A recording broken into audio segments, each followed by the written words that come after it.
A very warm welcome. We are so glad that you are able to join us, and we are so grateful for Chestnut Booth for accepting this invitation to speak with us. Let me give you a little bit of her background. Chestnut is a journalistic Christian Science practitioner. For decades, she has addressed Christian Science associations and given inspirational talks throughout the United States, as well as some in Great Britain and India. She has taught Sunday school almost every week for 50 years, except when she is a first reader. Her other favorite church assignments have been Assistant Committee on Publication and Institutional Services Chaplain. She was Dean of Students for 14 of her 33-year career at Principia College and is currently a Principia trustee. Besides moral and spiritual education, Chestnut's next love is supporting Christian Science nursing. Before college, she was trained at the Chestnut Hill Benevolent Association as a nurse aide. There, she cared for the last living student of Mary Baker Eddy, who nicknamed her Chestnut. That story warms my heart. More recently, she served 9 years on the board of Peace Haven, the Christian Science nursing facility in St. Louis. Chestnut's undergraduate degree from Principia College is in geology and education, and she has a master's degree in counseling from Southern Illinois University, both earned with highest honors. She is married to Richard Booth, who was Principia's chief technology officer. Their son, Michael, was a Principia graduate and a college faculty member with a doctorate from Yale University in forest restoration and biodiversity. Chestnut enjoys cooking and out of doors, but perhaps most telling is that she loves to fold laundry. I have to say, that is a very admirable quality. So on that note, let's give a very warm welcome to Chestnut.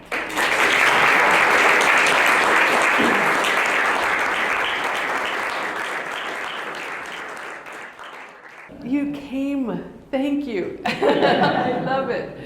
Let's make it a great hour together. Okay, so can you hear me in the back? That's great. And thank you so much to our, now it's a very new and formal title, Cued Language Transliterators, Suhad and Sharif, and they're helping us today. All right, so let's get into this. The title is Our Eternal Vigor, Freshness, Promise. Now, who knows where I stole Vigor, Freshness, Promise from? Where did I get that? Science and Health. Oh, Science and Health. Pardon? With Key to the Scriptures. With Key to the Scriptures by? Mary Baker. Yes. And what chapter? This is important. It's what I want you to remember. What chapter? If I were working out, as you can see I am, vigor, freshness, and promise, I would be taking it one step at a time, wouldn't I? Footsteps of Truth, that was good. The chapter, Footsteps of Truth. And there are 5 pages in the chapter, Footsteps of Truth, that I have named the anti-aging pages. Don't you want to know what they are? Okay, now you might want to take notes, but it'll be on the video. So it's 244 to 249, and it has all sorts of sentences, passages that you get all the time in the weekly Bible lesson. You love them, but when you take them all together and look at all the connecting sentences, it's all handling aging. And that's what we're here to do, because that's what I'm working on now. And so you're going to get what I'm learning, okay? And so it's all connected by that theme. And it's the stretch of pages. I've, in the practice, you know, you handle that kind of claim often, you help people, and so you look up everything you can so that you know that you've got really good passages at the tip of your fingers, tip of your tongue to give to them. And that's when I realized They're really concentrated. There's no place else. Now, everybody that loves to study, correct me, but not here. Just send me out. Okay, just not out loud. Now, but do send me if you have found 5 pages in a row that handle that claim anywhere else in her writings. I haven't found them yet, but Science and Health gets the job done. Footsteps of Truth.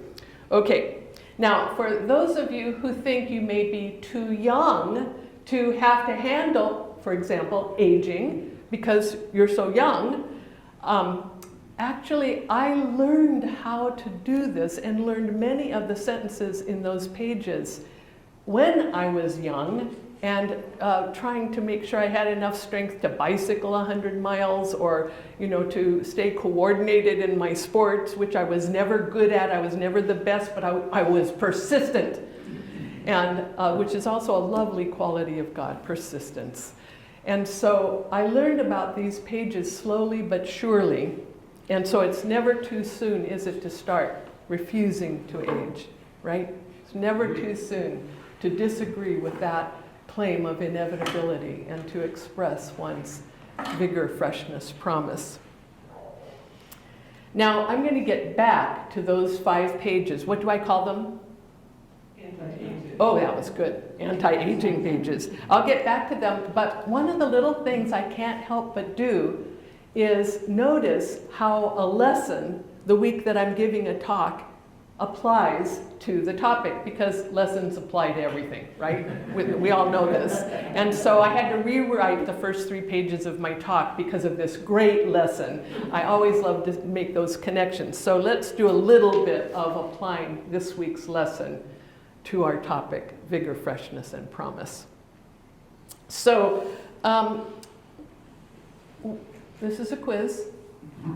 What's the subject of this week's lesson? A little louder. Oh, that was really good. And so if we were just to apply it to this claim of aging, we could rewrite the title. This is what I do. I'm constantly editing Mrs. Eddy, the lesson, the Bible. We could rewrite it and call it Adam and replace fallen with aging. Adam and aging man. Now, I really like to apply whatever I'm studying to whatever I'm working on, whatever is challenging, difficult, painful, unhappy, discordant, limited in my life. And so this is how I do it. So I rewrote the title there for you. And when you listen to it tomorrow in church or read it one more time, which I recommend after you hear this next 3 pages, that you really turn it into treatment for yourself. In fact, I outrage my patients when they call, or my Sunday school students, when I insist that they never again read the Bible lesson. Now, why would I say that? You know that I don't really mean that, right? But I do mean it at a certain level. I have worked through the decades with people who have read the lesson almost every morning of their life, but are calling me for help because they haven't learned to treat themselves yet with those ideas. They read obediently, but the time for thinkers has come, not for readers, right? Now, reading is a very helpful auxiliary to thinking. We're grateful we read. How could we get along without those books? But the key is that creative, independent, curious, critical thinking, isn't it? And then applying it. Now, the research is in on education. When people apply what they're learning, whether they're really little and they're using manipulatives for their math, or whether they're bigger and they're doing projects and applying what they're learning, you learn more when you apply it, right? So now I'm going to say, please, never again read the lesson. Please pray the lesson. Please use it as a springboard for treatments. You might, up in the corner, list the issues in your life or the people in your life you want to lift your thought up about in the corner, and then find passages throughout that lesson that you can turn into your deepest, most profound prayer and Christian Science treatment, affirming what is real and refusing consent to what is not real. It's active reading. I think the reading specialists call that active reading. Okay, so let's take a few of those lesson passages and turn them into treatment. Now, who can remember the theme of the lesson this week? There's a repeating word. Actually, there's repeating two words. Oh, go ahead, loud. Bless. Blessings and blessed and bless. And so, and that is versus the curse. Versus the curse. That's right. The curse on man, on Adam and fallen man that seems to be cursed. And the curse that we're specifically talking about is that we can arrive as these bundles of joy. Everybody loves us when we're babies, you know, and we grow and we have this beautiful radiant skin and we bounce around and we accomplish things, and then what? Then there's decline and decay, if not some preceding corruption of the moral nature, and we fall, right? That's the curse that we are going to challenge today, because it's been proven to not be true. And we are in the trenches now doing our part in proving that it isn't final, that the curse, causeless, without God's causation behind it, cannot come. So, who can remember the golden text? It does have the key word in it. Yes, some sorrow with it, isn't it? Yeah, and some sorrow in it too, so it's going to be very relevant. Okay. The blessing of the Lord, it maketh rich, and he addeth no sorrow with it. So what are some of the sad things that come with aging? Pain, arthritis, right? What else? Just you yourself think of something that is intimidating about aging, that you just don't want to see happen, or that you are handling now. Name some of those things. Fatigue, absolutely. Weak mobility. Lack of mobility. Memory, absolutely. In fact, I talk to Richard all the time about that. We kind of both say to each other, what did you just say? I think I said yes, but I can't remember what to. Okay, what else? Weakness, yeah. The lack of coordination. Why did I just knock my head into the corner of the cupboard when I, bent over? Can't I tell where the corner of the cupboard is anymore? Okay, I think we've gone over enough of the problems, haven't we? Okay, so our job is to claim, and the responsive reading really helps us. The responsive reading dives right into Genesis 1. Which is the antidote, the cure, the promise of vigor and freshness, isn't it, for us? And because God, from the beginning, made us in his image and likeness. Oh, you want to come over?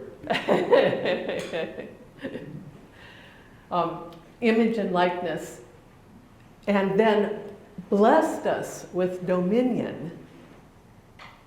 What are some of the counterfacts to those words that we were just pointing out, that are just words, just negative thoughts, that we can supply the counterfact to, the spiritual counterfact? So, what are the characteristics of God that the image and likeness of God has as their birthright? Strength, right? So right when we feel lack of strength, right when we feel fatigued. Joy. Yes, joy, not that sadness and sorrow. Freshness. Freshness, that's right. Health. Health. Intelligence. Intelligence, memory, that's Vigor. right. Pardon? Vigor and strength. Vigor and strength. Patience. Sometimes I get impatient that I can't do something quite as well. And then you just have to settle yourself down. Give the treatment right then. Okay, so those are the counterfacts. Just a little sampling, isn't it, of the grace and beauty and wisdom that we have and will never leave us as the image and likeness of God. God saw everything that he made, and behold, it was very wet. Oh, no, we changed the subject of the lesson. It was very ageless. Let's do that again, just so that hopefully you'll walk away remembering this. God looked at all he created and said, very ageless, perfect, unperishing. Is that a word? Imperishable is a word. Is unperishing an idea? It's an idea. Okay, but in the second section, there goes up a mist over the whole earth. And I always love the Sunday school student who said something I had never noticed, that God, made Adam go have a dream, go to sleep, right? And there's no record of Adam ever waking up. I love that in Genesis 2, 3, 4. There's no record of him waking up. So we call it the Adam dream. That's right. So does getting mad at getting old help? No. And Mrs. Eddy says an interesting thing about mist. You know this passage from Miscellaneous Writings. To strike out right and left against the mist never clears the vision. That's not how we deal with mist, is it? No, but to lift your head above it is a sovereign panacea. Now, I would like to bottle that, right, for the claims of aging. And in fact, we have it bottled. It's right there in black and white in Miscellaneous Writings. It's right there in our Bible in Science and Health. We do have the antidote to aging. And it works. Don't just read the words. Stand up for them, vindicate them, assert them, and never consent that any limitation is final. Panacea means universal remedy, and that reminds me of another passage of a place where where Mary Baker Eddy uses the phrase universal remedy. And it has become my mantra for dealing with the claims of aging. She says, it is well to be calm in sickness. To be hopeful is still better. But to understand that sickness is not real and that truth can destroy its seeming reality is best of all. And this is the universal remedy. And so when I get impatient with myself or just simply afraid, when I am impressed by the range of awful problems human bodies can have in the practice, every day I have to make sure as what do they call it, first responders, that they have to regularly go through counseling and other sorts of remedies in order to reduce their stress and trauma. And a Christian Science practitioner, we get called on your worst days, right? That's when all day long, I get called on people's worst days. And so I regularly pause, and whatever I've claimed for that patient, I make sure I'm claiming for me, that I am not impressed, I am not afraid. And that's not quite the human honest-to-gosh truth, because sometimes I think it's very serious, and I'm afraid that I don't know how to help, or I'm not good enough, or don't know enough, not experienced enough. And then I remember God is enough. And that's my job. That's all I've been asked to do, is come and stand up for that truth, that God is enough. Okay. Now there's another important passage in this week's lesson that I'd like to apply to our topic. The passage goes like this: that mortal mind claims to govern every organ of the mortal body, we have overwhelming proof. But this so-called mind is a myth and must, by its own consent, yield to truth. Now, I actually got a call in the car yesterday, a practice call, as we were driving into DC. And this very experienced Christian scientists said, I'm having a little trouble with this passage. If mortal mind doesn't exist, how does it give consent? Of course, I didn't bother to say, and why do you think that you have this problem or that problem? Because that's all that same question, isn't it? And so Mrs. Eddy gives us some wonderful tools in science and health. And the one I want to just illustrate today is something I often do. This is the 3 degrees. You know them. They're on page 115. But as long as we have in this passage that mortal mind claims to govern every organ of the mortal body, I'm going to look at the scientific translation of mortal mind. Now, in the Bible, our King James Version uses the word translation in wonderful ways, like the translation of Enoch, right? And Paul uses it in a wonderful way, all of which means this growing out of the mist, isn't it? And so the translation of mortal mind out of itself is what the 3 degrees do. Now it turns out the 3 degrees are the range of what you and I can think in any given day. 1st degree, the physical, is full of evil beliefs, sin, disease, and death. Anything negative in our experience pops in here, right? Do you remember what the marginal heading of the 1st degree is? I'm going to cover it up here. You don't, do you? Unreality. Now that is the most important marginal heading in the whole book.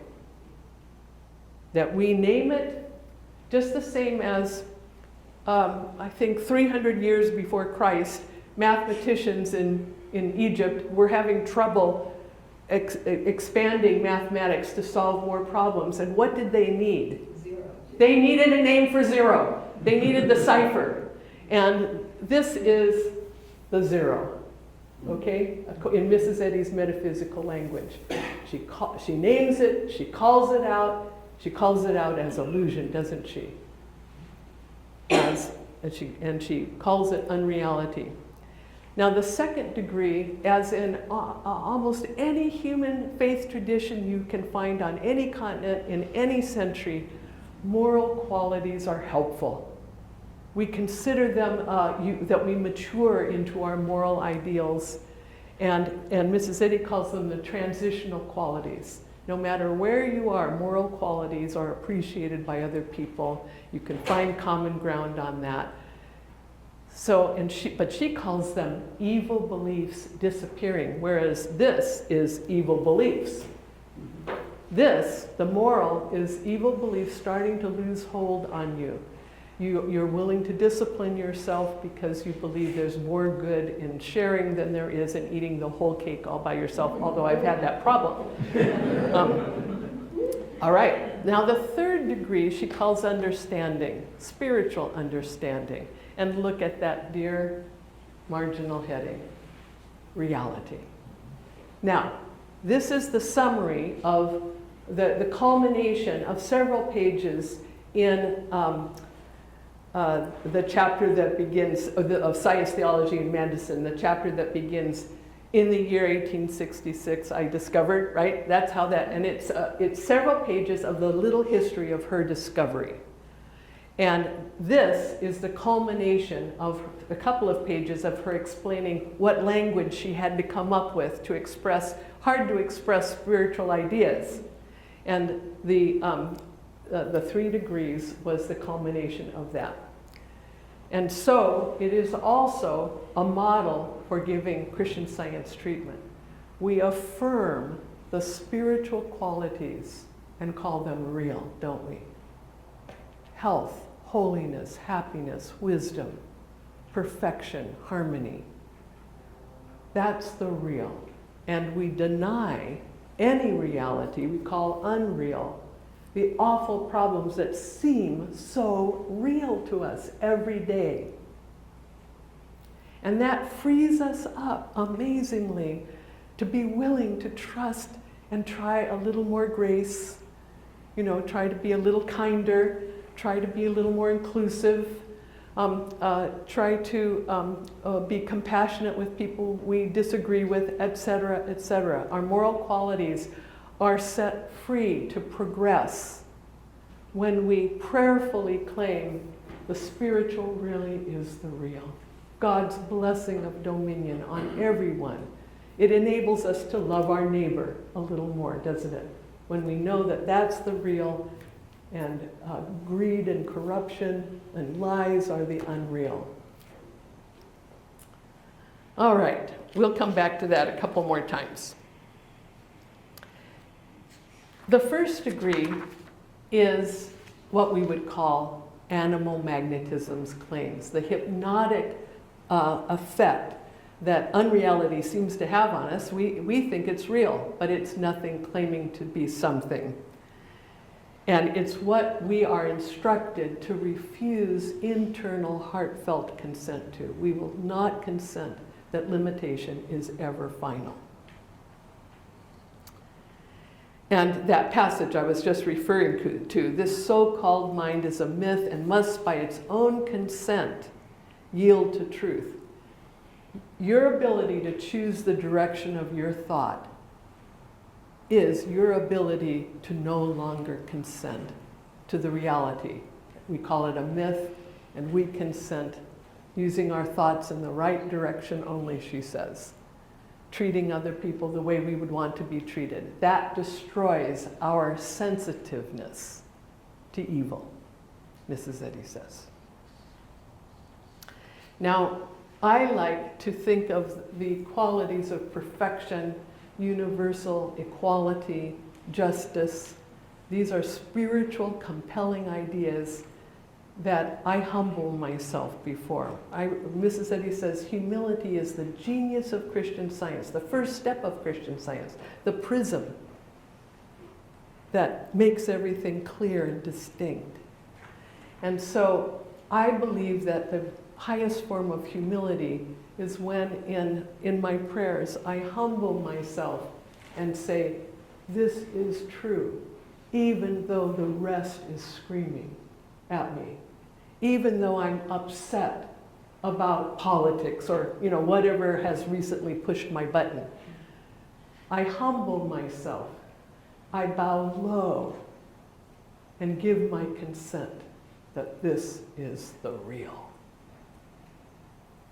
And that's what you have the right to do regarding the claims of aging. Now it looks like I'm older to human sense, but I am claiming for my vigor, freshness, and promise.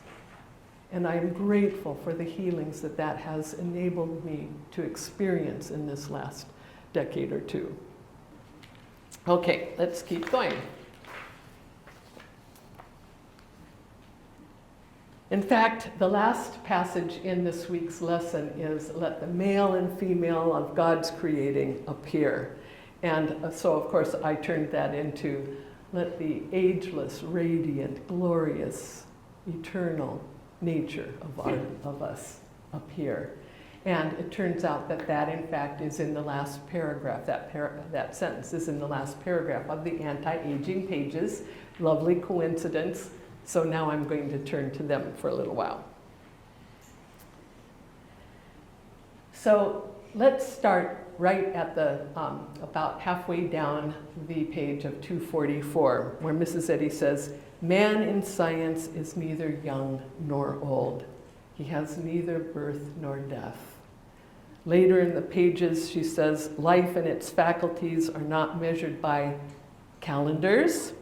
Chronological data are no part of the vast forever, and then challenges us, except for the error of measuring and limiting all that is good and beautiful, man would enjoy more than 70 years and 10, and still maintain his, and there it is, there's the title, Vigor, Freshness, and Promise. So instead of just reading these things, I recommend that you pour over those pages and turn them into treatment for yourself. Now, when I say treatment, I really mean first person, present tense. I am ageless. I don't say I should be ageless. I don't say, I should probably know that I'm ageless. God made man ageless, and I might figure that out someday. Now, all of those are honest, but none of them are treatment. You get it? Christian Science treatment humbles itself, bows before the spiritual facts, and accepts them at heart level. I am not young nor old, but a perfect balance of all my godlike, childlike qualities, my mature qualities that reflect my Creator. I am a perfect balance. I can be eager, interested, enthusiastic, my teachable childlike. I can be obedient. I can be courageous. I can be skilled. I can be precise. I can be wise. All my mature elder statesman qualities, right? I can be diplomatic. I can be compassionate. I can be whatever is needed in this moment, forever, unaging, undeclining. Here's another one.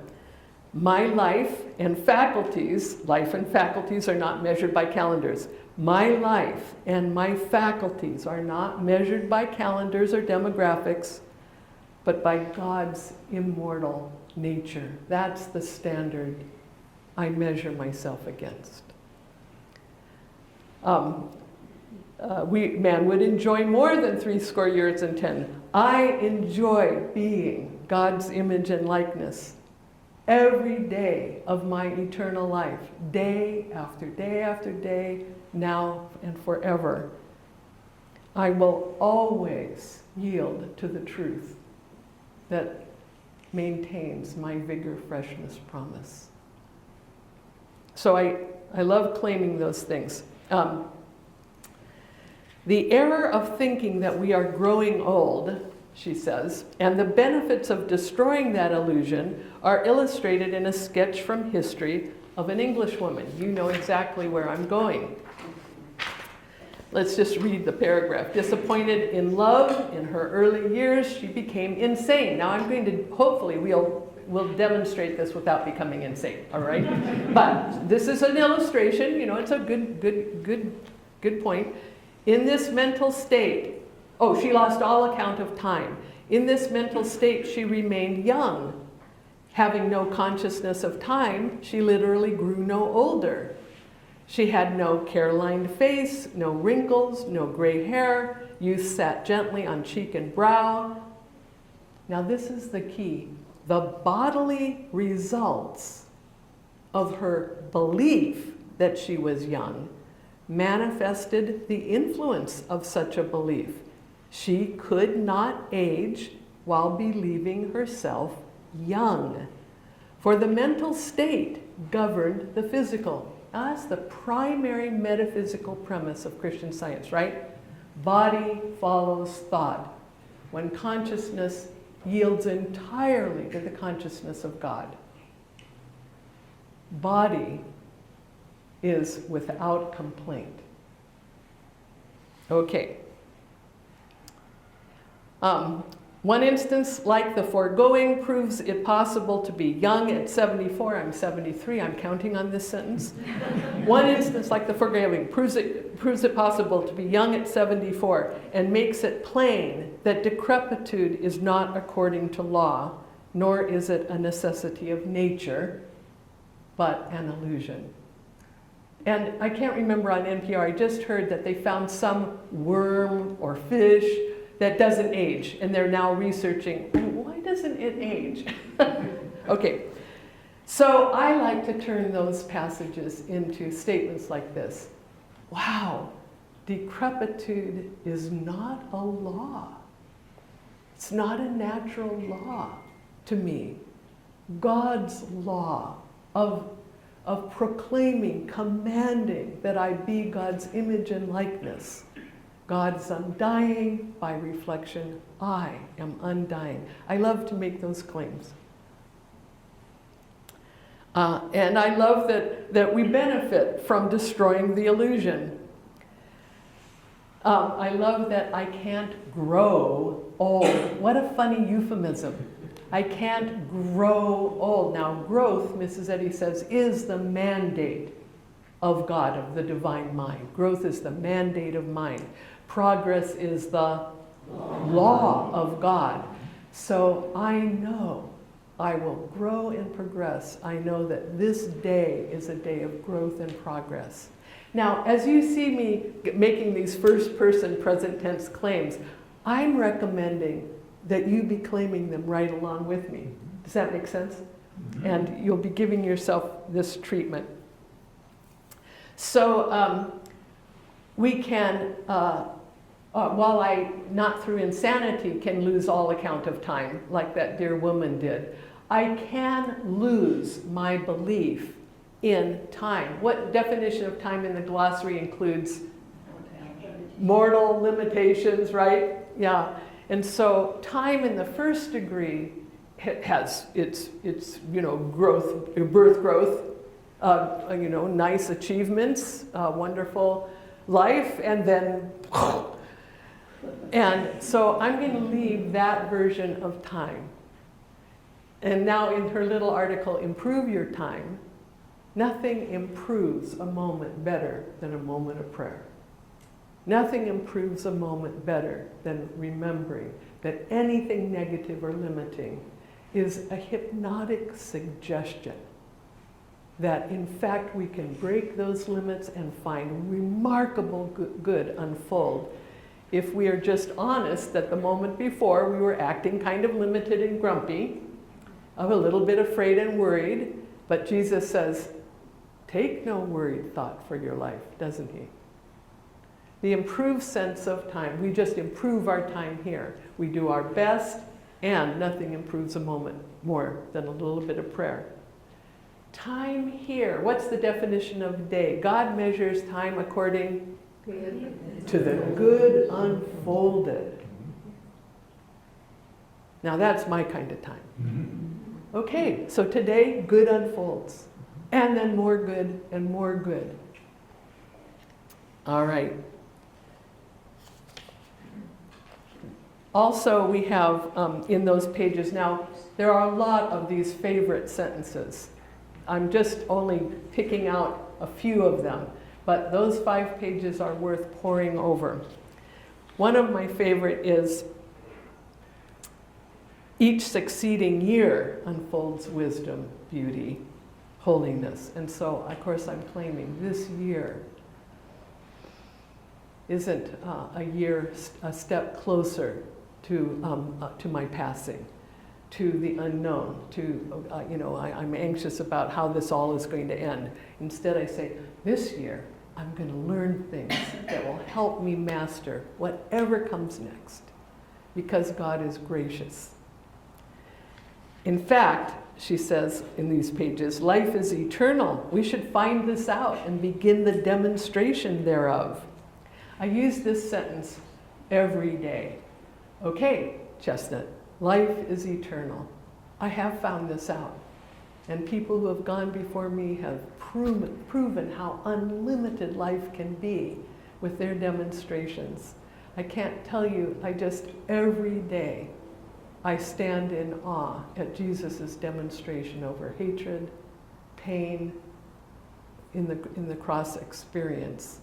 A demonstration over time, moving everyone instantly to the other side. That the field is now white. So he gave us those experiences, and I trust them. And I use that sentence, we should find this out and begin the demonstration thereof.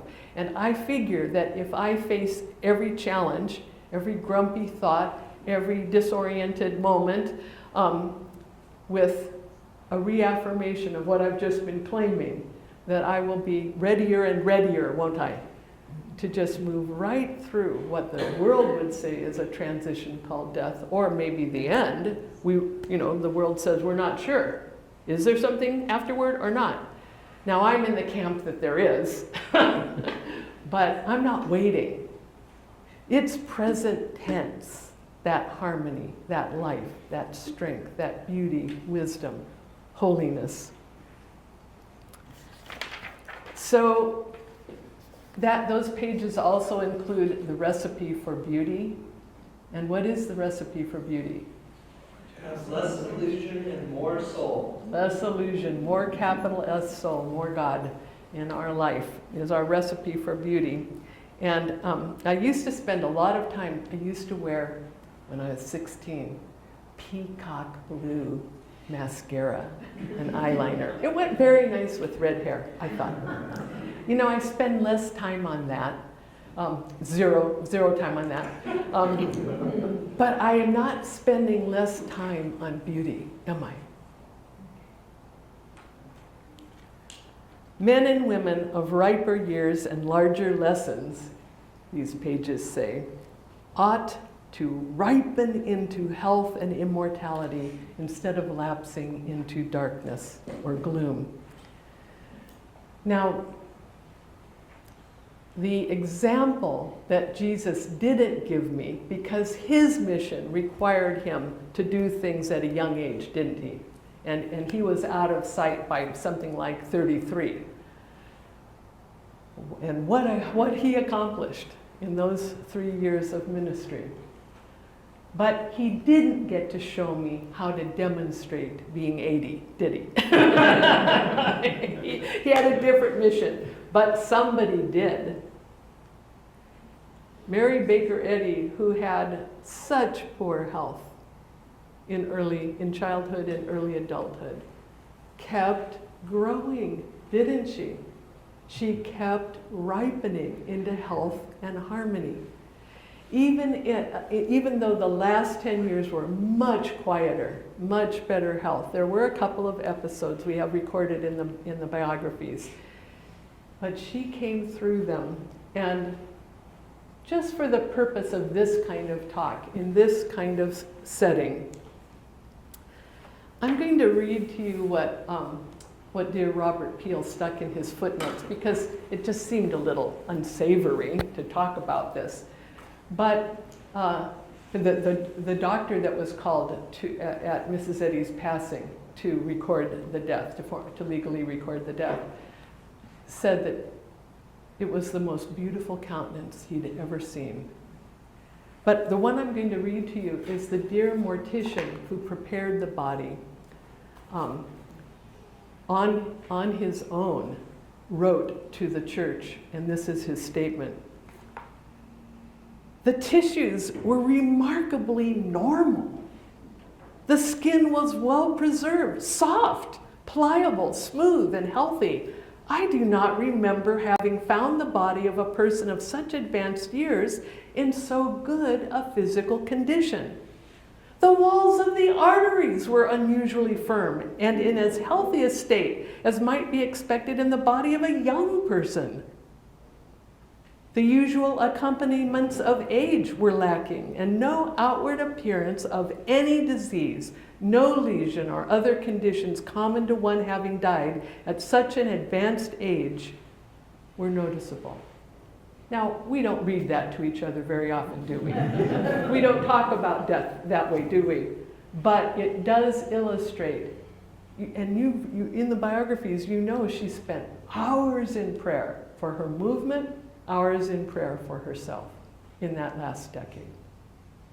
She ripened into health and harmony.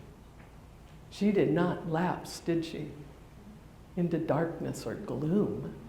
She did some of the most amazing professional accomplishments in just the last years. The Monitor. She started the Monitor. She wrote the bylaw for nurses.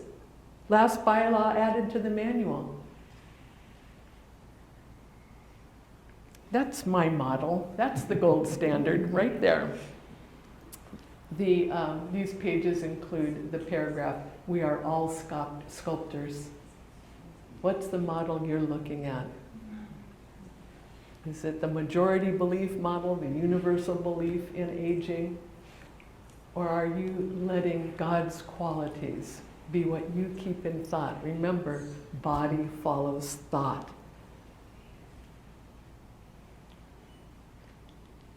Turn your gaze in the right direction, she says. When we must, to remedy this, we must first turn our gaze in the right direction and then walk that way form perfect models in thought. Okay, I think that's enough of the aging pages, anti-aging pages. But my teacher used to say, age is the accumulation of unsolved problems. What are you going to do about it? You know, unsolved, in Christian Science, that would mean unhealed memories, where we still believe something bad happened, or, you know, whether it was an accident to our body or the DNA we got. If we have accumulated hurt feelings, losses due to someone else's mistakes, and we lose financially, when we accumulate those stresses, the world says it affects our health, doesn't it? And so, whenever a negative memory comes to mind, I recommend that you give a retroactive treatment. Now that's just my fancy little name, isn't that a cool name? Retroactive. You kind of need a drum roll or something. But it just means give the treatment, right? It's no different from any other treatment. In fact, the most common retroactive treatment all of us have given, if a moment before we have stubbed our toe or burnt our hand in the kitchen, the typical Christian Scientist immediately thinks, now let's straighten this up. Accidents are unknown to God, the divine mind. Unknown. That's sort of like, well, but it happened. There's something illusory about that moment. Let's put it in the zero pile and call it nobody and nothing, a non-event. And you know, in this room, we could probably list 1,000 testimonies of healings of accidents, burns, injuries, broken ankles. I've had 3, you know, but you can just get on top of it immediately and prevent them in the future. I finally learned, you know, I could give the preventive treatment next. I don't just have to cure broken ankles. All right, so this brings me to the statement that it is never too late to heal something that happened in the past. We can do better than say, you know, water under the bridge, spilt milk. Instead, we can work with God's promise, I will restore the years the locust has eaten.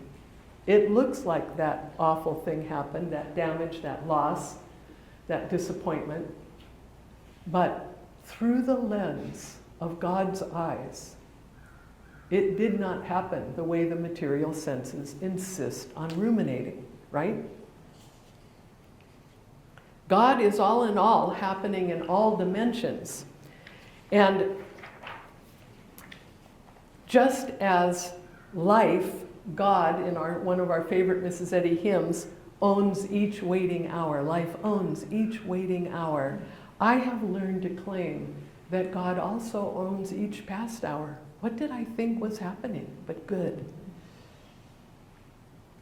God owns each past hour. Just as faith is the substance of things hoped for, it turns out that your faithful humbling yourself before the spiritual facts becomes the substance of things past.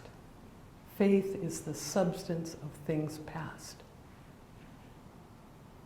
The very circumstance, Mrs. Eddy says, your suffering sense deems wrathful and afflictive. Love can make an angel entertained unawares, even if it happened years ago. And I have watched this in my practice over and over again. Broken family relationships, scars, limited careers because of physical problems. When finally faced with radical, joyous, gracious truth, yields, and the present knits up. Families knit up. Bodies knit up.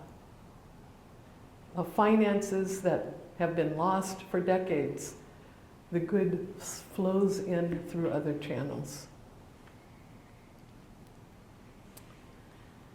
The key idea of retroactive treatment is, if it wasn't good, it didn't happen. If it's not like God, it's not real. God is light, this week's lesson says, in which is no darkness at all. There's no past. These kinds of thoughts dispel, adjust, rearrange things so that the reality, the continuity of God's blessing and your dominion comes into view. So, pick something that has been painful, limiting from your past, and do what Mary Baker Eddy says to do. Revise and expunge the human history. And you think about that thing while I go through illustrating a little retroactive treatment. So I was vaulting one day in high school. I wasn't a good vaulter, but I could do some of them. And I was working on a new one, but I was supposed to be doing an old one that I knew how to do really well. Only when I took off and started running toward the horse, I changed my mind. Now, anybody who has ever been in gymnastics or vaulting or uneven parallel bars, you don't change your mind once the body is moving, because body follows thought not very well when you're in gymnastics.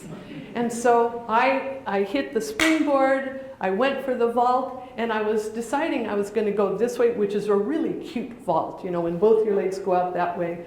But I was supposed to be doing both legs going on either direction. And so this leg didn't catch up with this leg. And it slammed into the vault. Everybody in the gym heard that foot crack, that bone. Heard it. Everybody was concerned. My team runs up to me.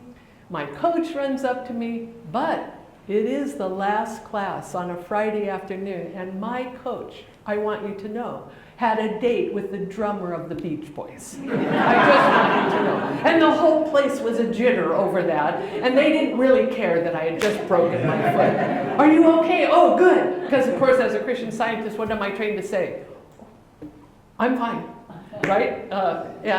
So everybody leaves, and I realize that I have a powder blue Volkswagen, and I have to use that foot to shift, right? Actually, no, the left foot is the hard pushing one. So I think I encouraged myself that I could make it home. I did find a phone, and I did look up, in those days you looked up people in phone books. I did look up a Christian Science practitioner. I had just moved to that town, and I didn't know any of them. But I called a practitioner listed, and that practitioner told me, all right, I want you to really listen to me. Don't rehearse the picture of you hitting, slamming into that horse, and especially not the sound. You've made a big deal out of the sound. Now stop it. Fill your thought with the truth that God gave you dominion. Fill your thought with the truth that God is a present help in trouble. And I just believed that practitioner, the conviction that I was to hold my thought to spiritual truths, the blessing on my being that God has given me, and not just me, all of us, right? And so I found a way to drive home using my left foot on all the pedals. It was kind of hard, but I got home safely. My sister told me that I had gotten a last-minute babysitting job, and I was thinking, I want to crawl into bed. All right, I'll go take care of these dear children, and they were good kids. I got them to bed, and then I did what we all do so often. I reread the weekly Bible lesson and applied it to my great need. I was supposed to take the SATs for college in the morning, and there was a big dance in the evening. So I prayed. I probably prayed like I'd never prayed for myself before. But fundamentally, I was learning to disbelieve that accidents happen. I turned the little passage, accidents are unknown to God, the divine mind. I turned it into accidents are unknown to God and therefore not experienced by man, not experienced by me. I have not experienced anything that could ever damage God's creation. He didn't put that in motion.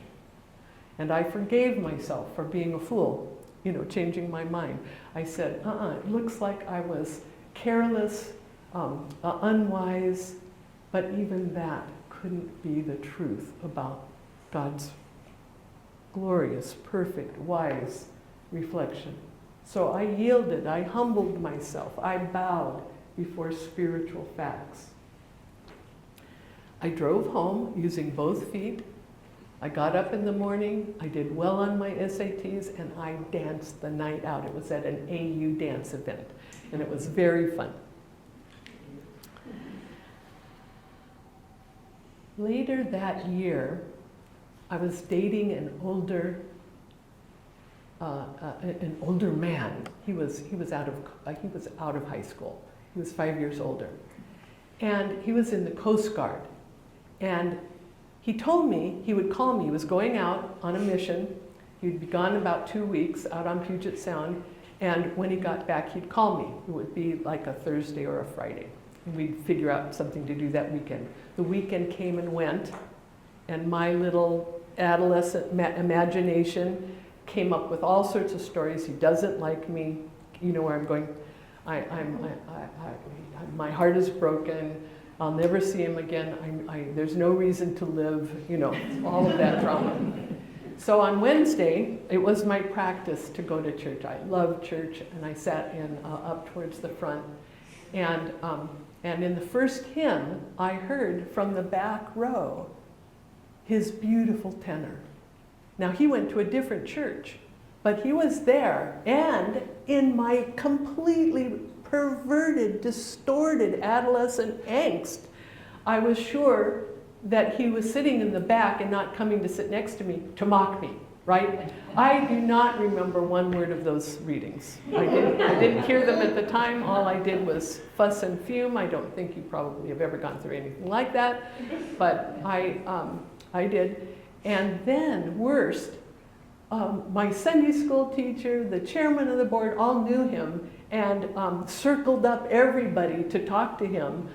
And I couldn't get out. There wasn't a way out of our little church without being seen, and I wanted to crawl under the pew and disappear. So I got up my courage, I started to walk out, and my Sunday school teacher says to me, while my boyfriend Kent is talking to the chairman, well, how's Kent?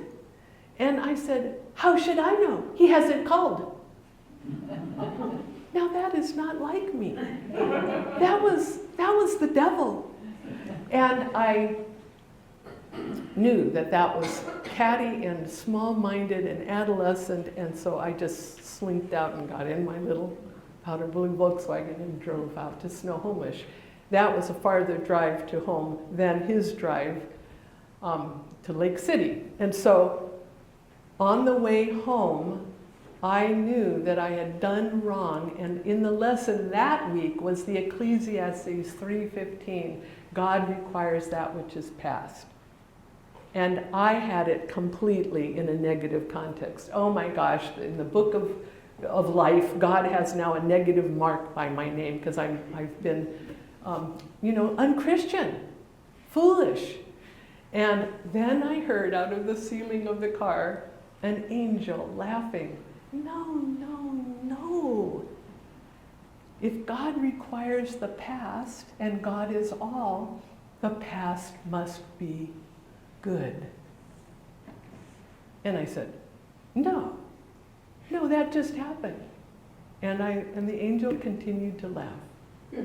And then I thought about the spiritual logic. God is all. God has made all. All is good.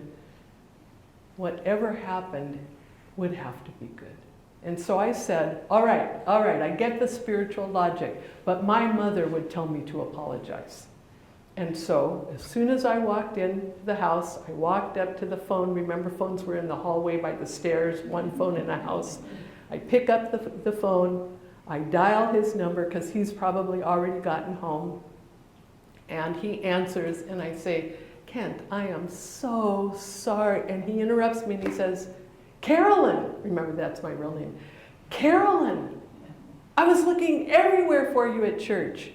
I am so, so sorry. Do you remember the big storm last week? Well, it put all sorts of small craft up on the rocks all around Puget Sound. We had to stay out an extra several days. I just got in this afternoon and I came straight to church to apologize to you. I am so sorry. I didn't see you.